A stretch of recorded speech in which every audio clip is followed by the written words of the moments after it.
what I feel like in the past 2 weeks is like I was dropped in the middle of an ocean and said, swim to shore, but you don't know which way to go.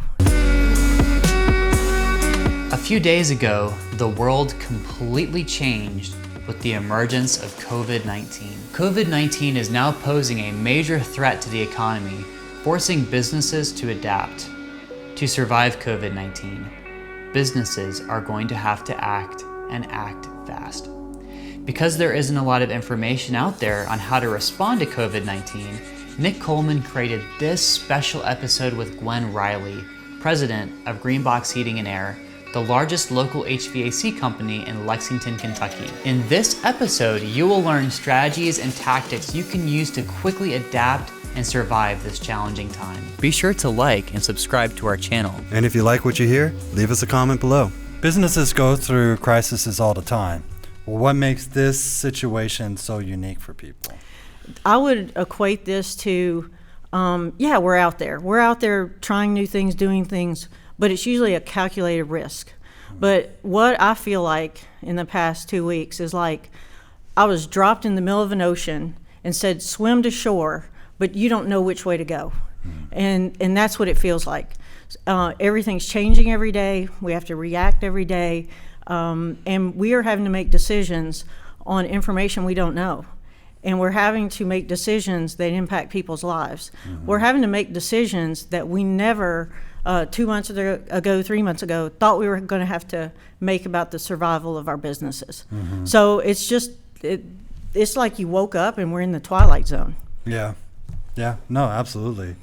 And so with the struggle that the businesses are having, I mean, I agree with you. Right now it is unprecedented because you're having, the government, and you're having this other entity come in and really shape how your industry is going for at least the next couple months. I think that's fair to say at this point. So if I'm in that position as a business, do you think cash flow is probably the number one concern I'm having right now? It's top of mind for everyone. And we're all at different levels of what we can endure. And we're also, it's not just that, it's what we can control, but what's out of our control. We've got businesses right now that can't do their business because they've been told you're not allowed. So we're all in different positions. Some of us are still able to do our business. Some of us are able to modify how we do business, and that's where we all are today. So cash flow, absolutely, number one. So one of the things, I'll share with you what I did. First off is, and I made some notes because again, this is all on the fly today, but how much cash do you have today? This is a question business owners can ask. How liquid are you? What do you have in the bank? What's in your line of credit? Look at those things. How much cash before this crisis happened? What is a safe amount of cash that a business should always be having available to them? I think that it depends on your industry and also the cyclical nature of your business. So for example, in heating and air, obviously we serve more people when it's hot outside. People do not like to be warm. They want air conditioning. So obviously for us, cash flow is different when you're talking about November as you are talking about in June. So I think that's different for every business, but how to work that, what your flow is going to be, and you make decisions based on that. Okay. Throughout the year. If you're not seasonal, should you have a percentage? Well, it just depends on where you are in the growth of your company. So, for example, if you're in a high growth company, or if you're in a high growth position, let's say that I want to grow my company quickly, like we did GreenBox. We grew it quickly. So what we did was every dime we made, we put it back into the business. So we're putting that in the business, which what that meant was we didn't have a lot of cash over here, just sitting here because we're trying to grow our business. We're trying to get it to the next level because businesses come in here, you maximize all your capacity, then you have to invest. So you invest in your business and then you plateau again. So as you're going through all these stages in your business, each one of them requires so many different things. So there's no answer for any person or company. It's where you are in that business cycle and where you are for your business. Yeah, that's good. That's good. So now, like if I was in that cycle right now as a business owner and I've just put in money back into my business because, well, the economy was doing well and I'm just reinvesting back in my business, what would be some ways that I can start injecting some cash back into my business? So that way, because I would imagine if your business is such that it can still be around when this is over, you don't necessarily would want to remove the investment away from your business, right? Right. Yeah. So what would be some things that someone can do right now that can inject some cash flow into their business? Well, first, before you even get to that point, I would look at how long can you survive with the amount of cash you have. That's the number one thing. Because like I said, we're in the middle of the ocean. We can't see the shore. Give yourself something, a horizon somewhere. Give yourself something. Where's your springboard? Where's your jumping off point? I've got this much cash. This is how long I can last running business the way I'm running it right now. Sure. So start with that. And then next, I would say, okay, I've got to do things to decrease costs and increase revenue. Those are things I've got to do right now. What can I do? So I would, and there's another thing you can do. You can also slow down payments. And I would start with that. But you got to be proactive. Your bank doesn't want to hear you're not going to make your loan payment the day it's due. What I would do is if you do owe loans, things like that, call your bank. Say, hey, can you give me an extension? Can I make this payment? Give me some time. Banks they have access to more cash right now than ever. It's not a problem for them. But you got to be proactive. You can't wait. You've got to call them. Don't wait for them to call you going, where's your money? Where's the money? Where's the payment? I would call my bank. I would also think about, do you have other vendors that you could push out your terms with? Maybe you got somebody that could help you, that they're flush enough with cash right now that they could help you out. They're a good business partner, and they know they're going to see you on the other side of this. They might work with you. So look at that as well. That's interesting. So really, outside of cash flow, a business owner has to be proactive during this time. This is not like a passive, if a strategy someone should take where it's like, well, I'm just going to wait this out. Right. Like they have to be in a mode of attack, where it's like, I'm stepping back for a minute. I think that needs to be the first thing. Like if I'm in this position and I'm freaking out about my business, I would step back first and just take a moment to look at the landscape, look at your business, look at everything that's around me instead of making decisions out of a panic. Right. Because, they're saying I have to maybe close my business at 5 and I used to keep it open until 8 o'clock. I don't know, whatever it is. But I'm going to slow down. I'm going to take a minute to look at everything first. And then from there, I'm going to be proactive. Then I'm going to start coming up with a game plan. And like you're saying, now I'm looking at my cash flow and I'm going, well, I owe certain people money, I owe my banks, I owe vendors, et cetera, et cetera. So now I'm going to be proactive and I'm going to call them. I'm going to talk to my lender, tell them what's going on. And I would imagine some of the conversations you've had with your lenders, they understand that this isn't a business fault, what's happening. So I would imagine that they're being a lot more reasonable with you and willing to work with you during this time. Is that right? Yeah, and that's what you need to do. Reach out to them. Don't just isolate yourself. Reach out. Ask for help. There's nothing wrong with that. Ask for as much help as many people as possible that could help you get through this. Just get to the other side of this. Absolutely. And one other thing, while you're doing all these things, shore yourself up with cash. So there are things out there. SBA loans. Typically, a typical SBA loan, you can get up to $350,000. Takes 4 to 5 weeks to get. Start that process today.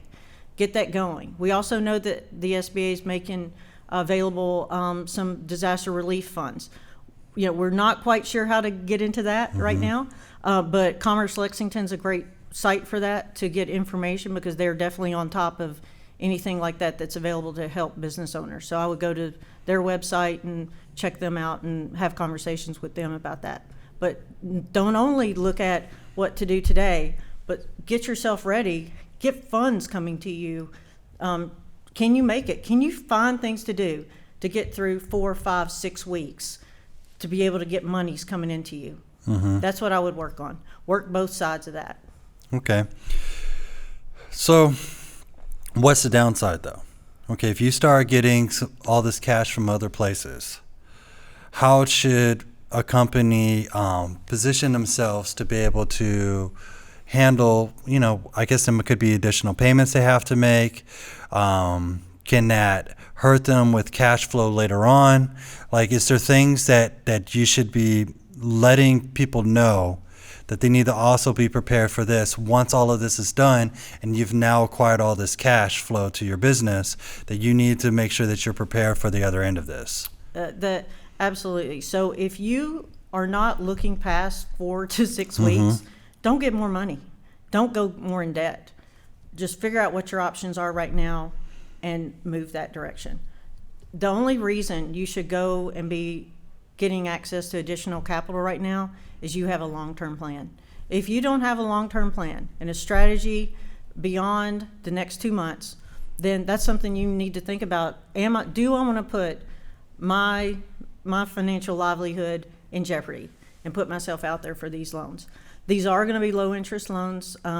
Some of these will have extended terms. We're seeing this is the first pass of some of these will have extended. The payments will be low on some of these things out there. But you can also talk to your bank. Maybe they've got something, a short term. If you've got assets to borrow against, you're in a great position. So think about what you have equity in. What do you have? Do you have equity that you could borrow against? What does that look like? Banks are just looking for something, collateral, some kind of collateral. So just go for a typical business loan. And again, they've got money. Yeah. So. No, that's really good. You were speaking a little bit earlier about decreasing your cost. So, I mean, these are really great ways to get some cash flow. But if I'm a business owner and I don't have a plan past 2 or 3 months, Right. then obviously this might not be the best strategy for me in terms of going into more debt for us. So I would think the next best thing is decreasing your cost, right? Right. What are some actionable tips someone can do to decrease their costs in that way, and that will in turn bring more cash flow to your business? I think the first thing you have to look at is your people. So 2 months ago, they were our greatest liability or our greatest asset. Today, they're our greatest liability. It's risk. It's something we have to cover every week is payroll. So I would look at a couple of things. What we have done is first start with we have a responsibility to the people under our care every day to be looking out for their well-being. And the first of that is their health.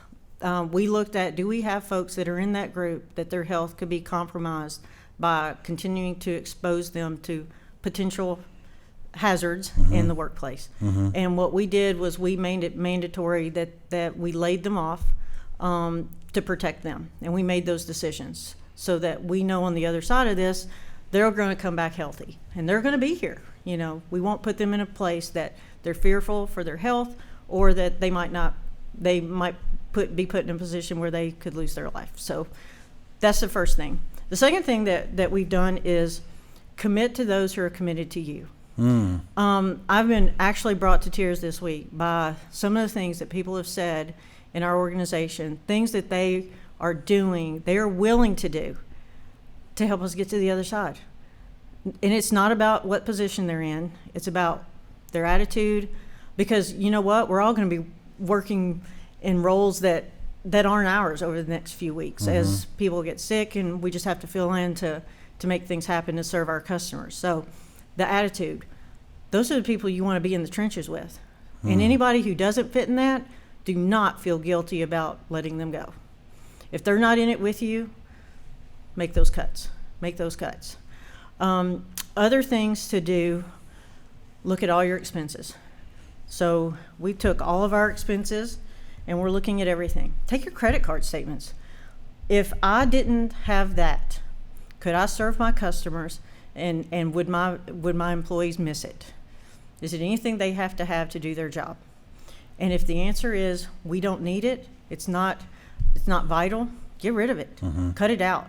And if it's something that maybe you have a payment on, again, call and get extensions on paying it. Delay it for 2 months. Hey, I'm not going to pay this. I'll pick it up in 2 months. So look at those kind of things. Cut out everything that's not essential. That's the first thing. You'd be amazed when you don't have the money to pay it. You'd be amazed what can go away. Yeah. Think about your own personal budget. Yeah, or even your own personal life. I mean. Yeah, that's what I'm saying. Yeah. What is it? Necessity is the invention of all things. Yeah, that's right. Yeah, absolutely. So just look at those things. Those are some things that you can do, and then you can also look at things that maybe you offer employees that won't take away from their take-home pay. Maybe you offer them some perks that they're nice when things are going well, but maybe you need to look at, let's pull back on that. Maybe additional, whatever those additional things you have that you offer them. It could be memberships to certain things. It could even be company contributions to 401ks. Think about what things you can take away that will automatically, help from a cash perspective, but that won't harm your people right now. If you're making a mass change like this, would you advise another business owner to do a group meeting, or would you bring in these employees individually to talk about this? Because it sounds like in some ways you're asking your employees to make some sacrifices in order to help the business, right? So that goes into what you were talking about earlier. If you have people that are committed, most likely they're going to be willing to make these type of sacrifices for you, or for the business. Would you do this as a group to say, let me talk to my entire organization at once, or would you advise people to do it individually? I think if it's something that impacts a particular group, all of them, I think you can have that conversation in front of them. Let's say you're taking a perk away, a benefit away, but all these people have that benefit. But you can't just take it away. You got to explain to them, and you got to give them some kind of idea of, if this happens, we're putting this back into place. Don't just say we're taking it away, and that becomes something indefinite. But if you say, we're going to reevaluate in 3 months. We got to do this right now, guys. We got to do this. But in 3 months, we're going to reevaluate, and we'll see what we can do. Now, if it's something particular to an individual, like we had individuals that we felt that it was in their best interest from a health perspective that they needed to go home, that was an individual conversation. And so it just depends on the nature of who really is, who needs to have that, who you need to have that conversation with. Yeah, that's good. That's really good. Do you have any additional tips that people can use to increase their cash flow? Well, it's always typically, when we look at cash flow, we typically start with, we have a sales problem, right? It's getting money in, and we all know we have a sales problem right now. We all have revenue problems. So what you think? Look at just stop though. Just look at just stop the madness and look inside. What is it? Do you have some things out there that you can do? Are there? If you're in a business that has proposals out there. We all have a sales funnel. What is in that funnel that you could go ahead and get to go? So, for example, our industry, we are tied to construction. We know that money is out there. We know that those that are building, the funds are still there, and it's not really impacting them. Are there industries that you can go to that maybe your products fit? You could also look at, get creative, partner with people. We know that, like Steve Case in his book, The Third Wave, talked about, this economy is built on partnerships. This person has this one has this, let's come together. And we've seen that. So think about that. How can you take what you do? Who are you a good match with, to partner with? And maybe you could come up with something you never even thought of. This is making you think differently about your business. Like I said, our greatest asset are our people, our human capital. We have capacity with our people right now. Who could use that capacity? Can you partner? Not knowing your industry, I don't know who that is, but I guarantee you somebody needs people right now. We have seen some places hiring right now. So find that, get creative. This isn't forever. Yeah, that's true. It isn't forever. That's true. Now, your business can be impacted forever from this, yes, if you're not proactive, if you are running from the problem. We talk about this a lot. in our other podcasts that we run, we talk a lot about leadership, and that during times of crisis, this is when you really need to step up into a leadership role. And because everyone in your organization is looking at you, and they're looking at your attitude, your demeanor, right? So if you're coming into work and your attitude is a defeatist attitude, or if your demeanor is your shoulders are slumped over, people are automatically going to start worrying about their jobs. Like, can this business last? And with that, then people make bad decisions because then they're panicked. Right. But if you're in this situation as a leader, you do have to stay calm. You have to stay confident. You have to have faith that answers are going to come to you. Creative solutions are going to come to you. And this is like one of them. So everything you presented is being proactive. If you have cash flow, call your banks, be proactive, call partners, call friends, whatever it is, you need to be proactive for your business. Second, you also need to start looking at all your expenses. Might have been a really good time for your business anyways, because what this might have people realize is that they weren't as lean and as efficient as they could have been. Right. Now they're looking at their expenses and going, oh wow, this software, I didn't realize I've been paying $2,000 every year for a software nobody in my organization is using. And yet people have told me when I asked them, hey, do we need this? They're like, yeah, we need it. But now I'm realizing I didn't need this, I didn't need this, I didn't need this. And now I'm actually becoming more lean, more efficient, more resourceful during this time. And this all comes back into, why are you in a position of leadership to begin with? Is because you can handle tough situations that no one else can. That's what makes you a leader. So step into it. It's okay. It's going to work out. I would say have the support systems, things like this, like getting good information like this from another business owner can be really powerful, because they're going through the same struggle you're going through.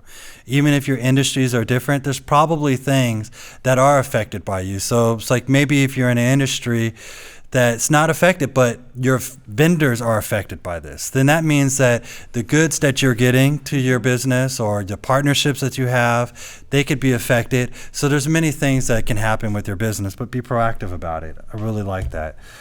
Is there anything else you want to share before? I just want to say, I would, as a business owner, I would just go back to the day that you decided to go into business.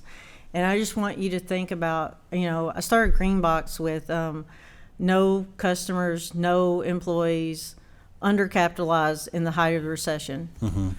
But I had a solid plan. Well, right now, I was nervous. Well, back then I was nervous. I was excited.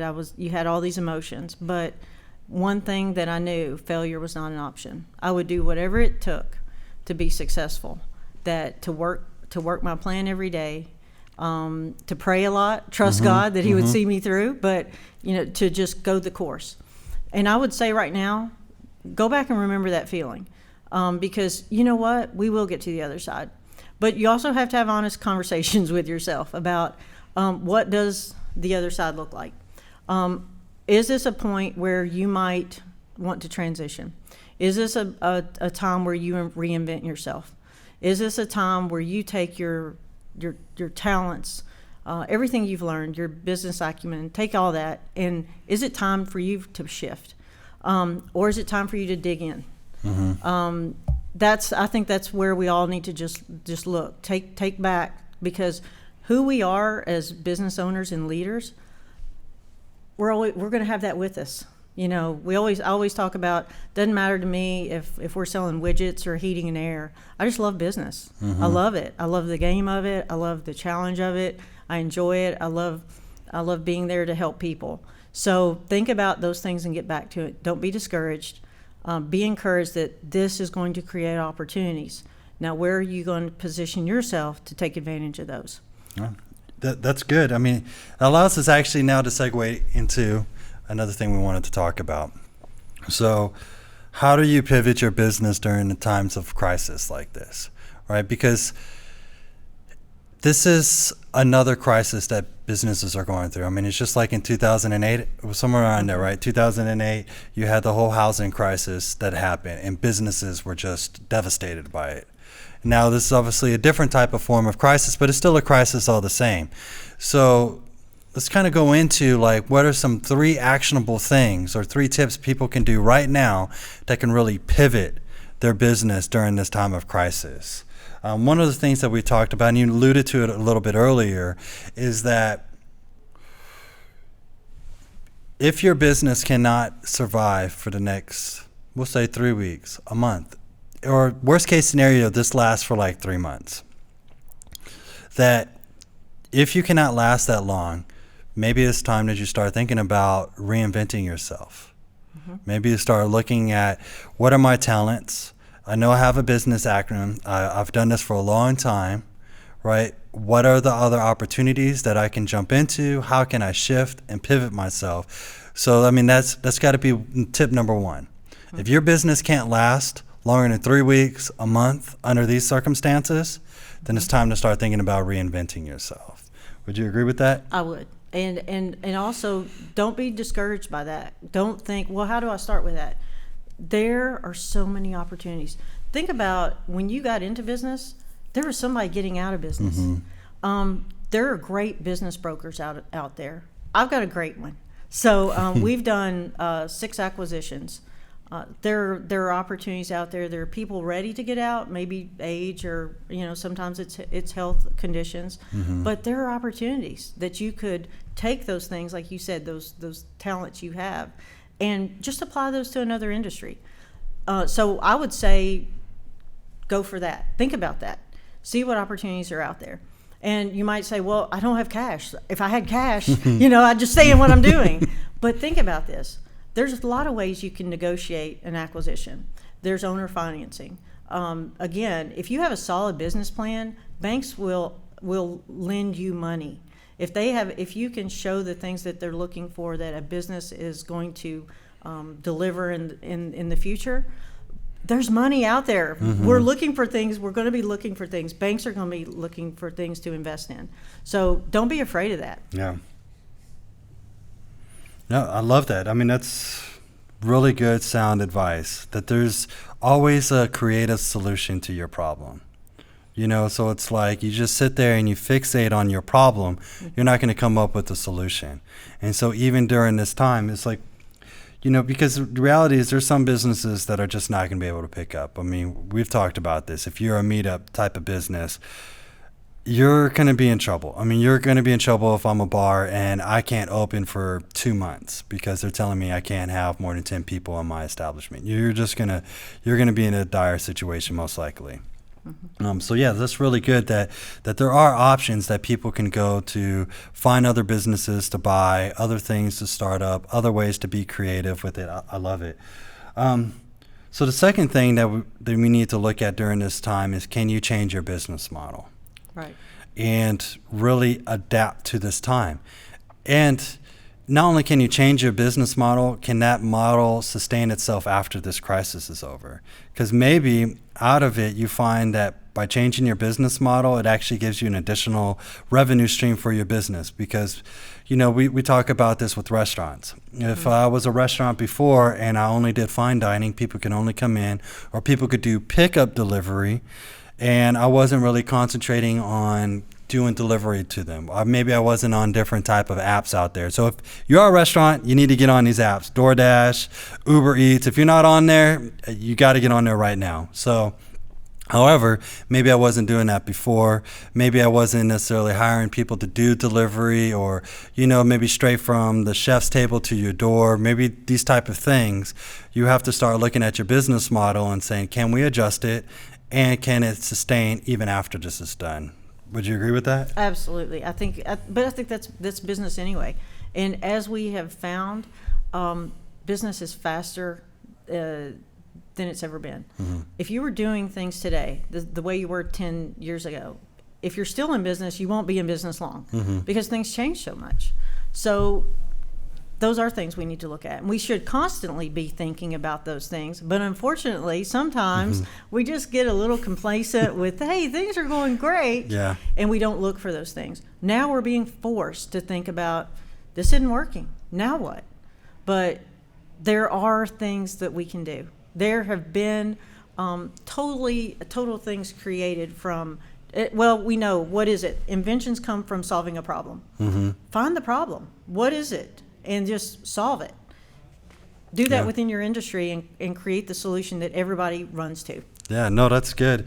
I mean, without giving too much of your secret sauce away, okay? What is like just a little thing that you've done to kind of shift your model for your business during this time?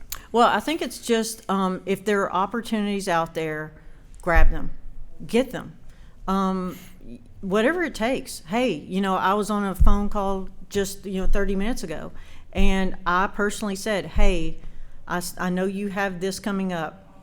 Would you give this to us? Would you commit to giving this to us? Ask for it. That's the first thing. You just got to get out there and ask for it. People want to help people. We want to help each other. I love seeing everybody focused on buying local and supporting those that are, struggling right now with some of these industries. So just ask for it. Start with that. You have opportunities, but what we do every day is we walk by them. Oh, I didn't get that one. Move on. Go to the next one. We don't know what the next one is right now. The ones you have, we're grabbing those and making sure we can secure those so that we can keep our people working. I love that. So it's like you're shifting the mindset from being passive to now we're going to be assertive within our even within our culture. So if I'm going to now change my entire culture, how do I sustain this? Because after this is done and after everything goes back to normal, because it will, I mean, we've seen this time and time again through this country, through the world, it's going to go back to normal. Sure. How do you keep that same mindset? Because maybe that could have been something that was always needing to be there for your business. Like, during times of despair, that's when people will start like doing things to get out of their comfort zone. Right? It's like, oh, well, I don't have food in my cabinet. Well, I better get up and go to work. I can't be just laying around all day like I did for the last month because my food is dwindling. Now I have more of a sense of urgency in my life and I'm being proactive about it.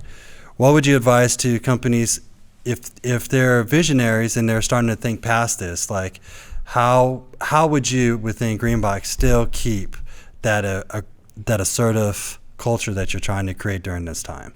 I think sometimes we do get complacent with success. And when we are forced to look internally and see things that we need to do better, we start holding people accountable to it. Right now, there is zero tolerance for not being accountable for the things you're asked to do. Zero tolerance. We can't have it. We've got to do what needs to be done every day. Some of the things that have changed, we're going to keep. Like, we were kind of being lazy about, let's go totally paperless. Well, guess what? I don't want to touch a piece of paper somebody else has touched. That happened in 3 days. Our service experience is absolutely 100% paperless. We're not going back. We're now paperless. But we kind of got, we'll do it in a month. We'll do it in 2 months. Yeah. Let's just do them both for a little while. No, it happened, and that we're not going back. How because we don't want people in this building. We love seeing the guys, but you know what? We're dispatching from home. We want to limit exposure. Social distancing is great, but what if you can just keep them out of the building? So we're keeping them out of the building. We're dispatching from home. That's not going to change. Our install crews are going to the job site and we're delivering things to them. That's not going to change. We're going to keep those in place. So things like that.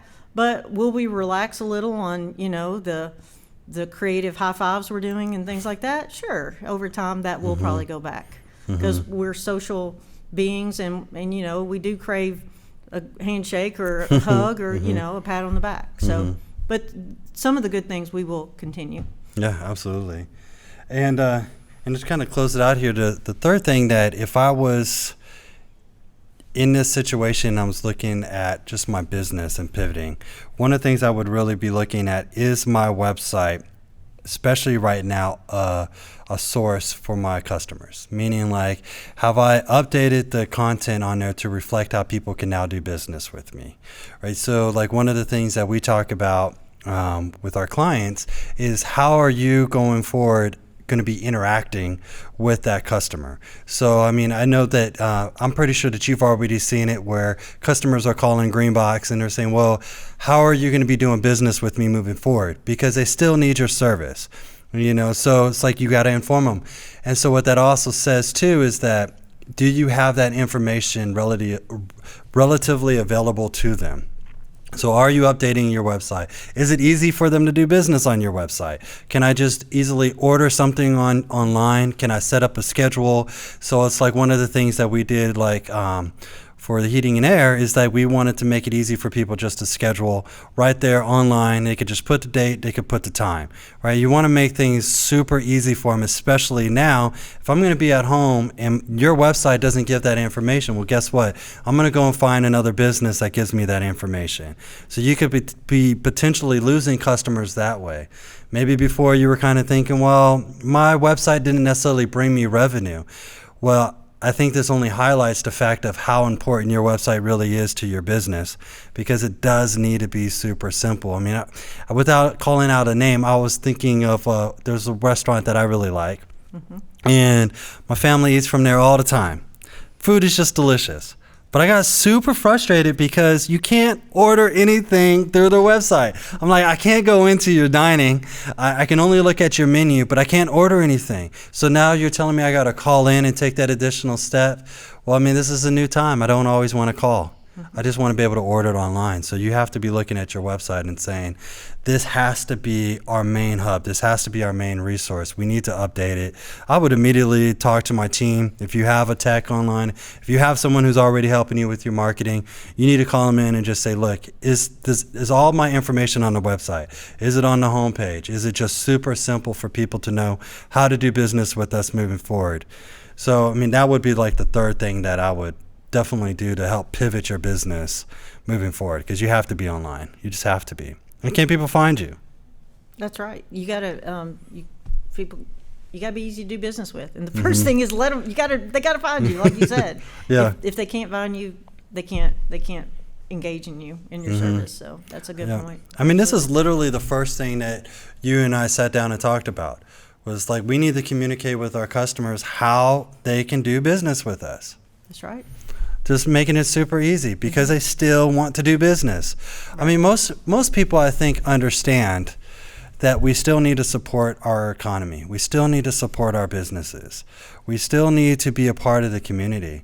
And at this point, the best way they want to help is, well, if I'm at home, I'm going to order online. I'm going to still use their service. Like in your case, my AC goes out. Well, guess what? They're going to call you and say, hey, GreenBox have been doing business with you for years. What are you guys doing? Absolutely. And of course you're going to communicate that, and you're just going to make it super, super simple for them. And in return, if you're thinking about it long term, if you are making it easy for your customers to do business with, guess who they're going to think about when everything is said and done? They're going to come back to you. That's right. They're going to be like, they really put us first. They put their customers first in everything they did. I want to go back and use them. And if you guys have any questions about that, I mean, feel free to give me a call. During this time, everything's just going to be free advice to you guys, free tips on how you can market. Because the reality is, you still got to market. You cannot stop marketing during this time, because marketing as a whole is an investment to your business. I mean, this is not one of those like expenses. Let's just get rid of our marketing. Well, how are people going to find you? How are you going to put your message in front of the right person if you're not continuing to market? People still got to go online to research, especially now. I'm going to have my phone. Maybe I'm going to do it on my television. Who knows how people, maybe my tablet, computer, whatever the case is. People are still going to be looking for different solutions to their problems. So you got to market. So, I mean, if you are struggling with that, if you don't know how quite to market during these times, give me a call. You could just click the number at the top of this and just reach out to me, and be more than happy to give you free advice on this. And thank you for offering that, because a lot of folks need that right now. And like you said, it's do not stop marketing. You got to be wise. Invest your dollars, but it is an investment. It's not an expense. If you don't do it wisely, it's an expense. But thank you for offering that to folks, because it's really needed out there right now. No, I mean, you're right, because there are ways that you could cut your expense. I mean, we talked about if you're using third-party lead generation sources, well, I mean, those are going to be pretty expensive. And it's expensive because they're sharing it with other customers that they have. So they're probably giving that lead to 3 or 4 different people. It's costing you a lot of money. Those could be ways that you can automatically reduce your cost per acquisition without necessarily hurting your business. Or are you creating different types of, we call it like funnels?